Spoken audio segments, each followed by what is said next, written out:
રક્ષાબંધન ઉજવવાની શરૂઆત ક્યારથી થઈ? આપણે એક પ્રસંગ જાણીએ છીએ. 5000 વર્ષ પહેલા ભગવાન શ્રી કૃષ્ણના આંગળીમાંથી જ્યારે લોહી નીકળ્યું અને દ્રૌપદીજીએ પોતાની સાડીનો એ ટુકડો પાટારૂપી જ્યારે ભગવાન કૃષ્ણને બાંધ્યો, ત્યારે એમને રક્ષાનું એક વચન કરેલું કે એક ધાગાની હું કિંમત ચૂકવીશ. રક્ષા વચન આપ્યું એમને.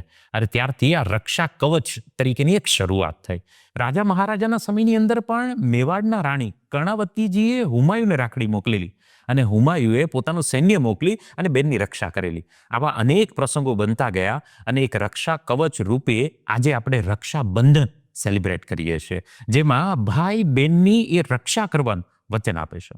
રક્ષા એટલે માત્ર એની સાથે રહેવું એવું જ નથી, પણ એને સમજવી, એની જે કેપેસિટી છે, એનો જે પોટેન્શિયલ છે, એ પોટેન્શિયલ મુજબ એ કામ કરી શકે, એ લેવલ, એ મુકામ સુધી પહોંચાડવામાં પણ સપોર્ટ કરવો, આ પણ એક રક્ષાબંધનમાં રક્ષા કવચનો એક ભાગ છે.